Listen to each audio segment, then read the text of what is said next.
Because as soon as we get a little close to someone, we start to see their faults. We think, oh yeah, this person is very wonderful, very beautiful, very kind, very nice, very intelligent, very creative, very wonderful. But then we get close to them and we find out, oh, oops, they have this fault and that fault, and these shortcomings and these limitations, and oh, dang, and then they lied to me and they cheated me, and so many things. And that's the end of the love. But God is not like that. Krishna is called, in fact, the name Krishna means the ocean of all attractive features, the reservoir of all pleasure. Krishna. Huh? So, there is no fault in Krishna. There is no bad qualities in Krishna. There is no limitation of Krishna. He's unlimited. He's transcendental. He's full of all attractive, wonderful qualities. And when we get to know Krishna, like we work with Krishna all the time, and we have found out over time that he is the most trustable, the most reliable, the most infallible, the most wonderful and generous and kind person. And we experience this all the time in our work, because we're working directly with Krishna trying to spread his knowledge. And you can do that too. You just need to have that knowledge, that understanding, and then change your consciousness to see things in terms of Krishna's understanding. And you can work on the same platform. Anybody can do it. So, how do you become eligible to do that? That you come into contact with a pure devotee. You come into contact with an enlightened soul. You come into contact with someone who is seeing Krishna directly. Someone whose consciousness is linked with Krishna's consciousness. That's what Krishna consciousness means. It doesn't mean I'm in a religious group. It doesn't mean I perform certain ceremonies or wear certain clothes or whatever. Those are all external. Krishna consciousness. It's so direct. It's so simple. My consciousness and Krishna's consciousness are merged together. Not that I become one with him, but I become directly aware of him, directly in contact with him on the level of consciousness. See? People dream about telepathy and all these kind of mystical stuff, but actually we cannot come in contact with each other directly through consciousness. Why? Because we're individuals. Every spirit soul is a separate individual from time immemorial. I have my individuality, you have your individuality, our identities are separate, our consciousness is separate. If I pinch myself, you don't feel it, right? So that's proof that the spirit soul is individual and separate. And if we're that way now, that means we're always that way, because the spirit is eternal. Eternal means it doesn't change. So it's not that I can become God, or you can become me, or we can become merged together, or any of that. That's all nonsense.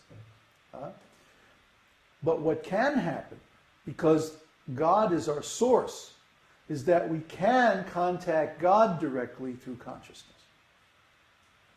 And maybe we can contact each other indirectly through God. But to do that, we have to be in God consciousness or Krishna consciousness. We have to be directly in touch with God.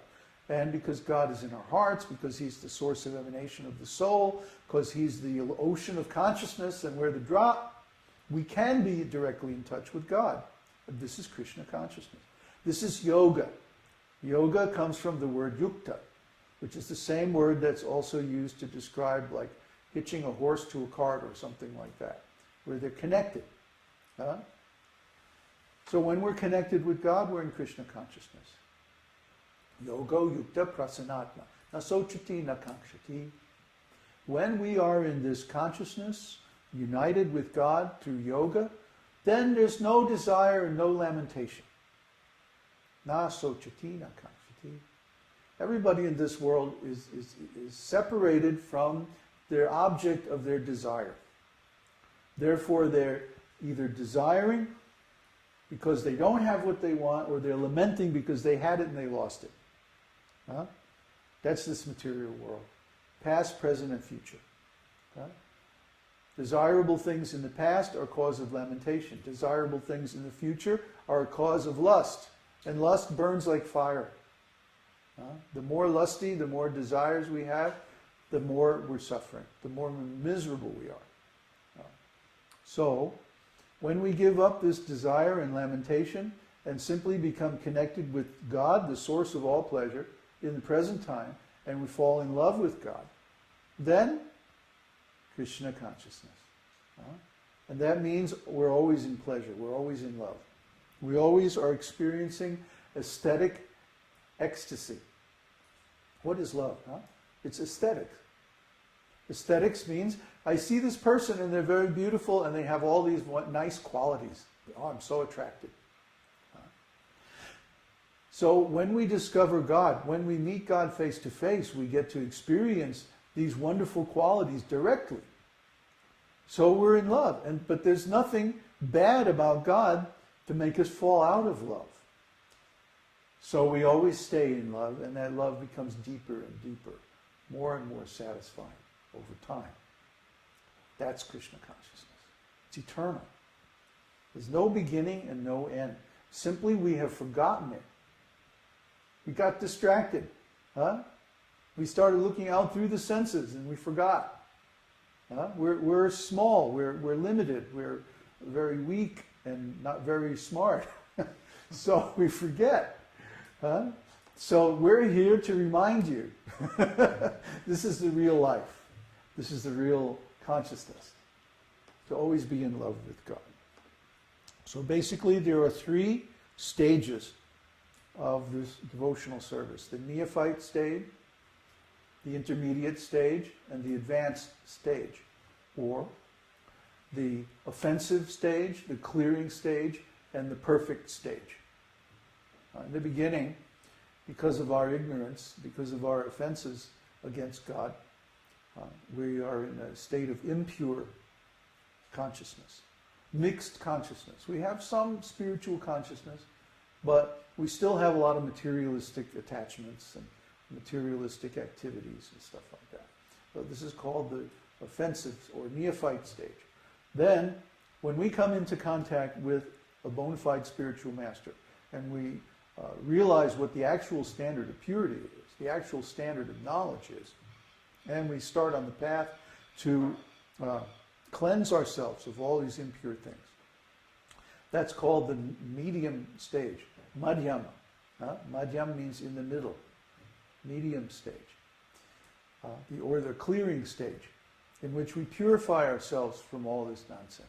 We know what the real standard is, and we're trying to approach that standard. And then finally, when we attain completion of the process of devotional service, or I should say, of the process of regulated devotional service, or sadhana, when we attain that enlightenment, then we reach the perfect stage. The process is the same in all 3 stages, chanting the holy name of the Lord. Now there are many subsidiary processes, such as learning the philosophy, meditation, practice of devotional activities like the arti ceremony that we had earlier, kirtan, all these regulated processes of devotional service given in the scriptures, Vaidhi Bhakti. Then when you finally get to the stage of bhava and you begin to experience transcendental emotion, then you get to the stage of raganuga bhakti, spontaneous love of God, where you don't need any regulative principles, you just follow your heart and it's all good because the heart is now pure, no offensive. That's still a stage of sadhana. And then when one comes finally to the stage of pure love of God, that's the ultimate, and that's the perfect stage. Still, in all these 3 stages, the process is chanting the holy name of God. So we can chant the holy name in the impure stage, in the clearing stage, or in the perfect stage, and this is the perfect process. Hare Nama, Hare Nama, Hare Nama eva kevala. Kalau nastyeva, nastyeva, nastyeva, gatiranyata. That this chanting the holy name in the neophyte stage, chanting the holy name in the cleansing stage, chanting the holy name in the perfect stage. This alone is the method for spiritual advancement in the age of Kali. Because there's no other way by yoga, no other way by karma, no other way by jnana. These different spiritual processes that were okay in the past ages. But in this age, they don't work anymore. See? The Kali Yuga is very bad in one way. Because the classical spiritual processes that are given in the ancient scriptures are impossible to perform properly. It's not that they don't work. It's not the same thing. There's nothing wrong with them. But the conditions that we have today are so contaminated and so limiting. They don't work. They're not practical. Maybe a few people off in the Himalayas somewhere can do that. Or maybe some people off in a monastery somewhere, in the middle of nowhere can do it. But anyone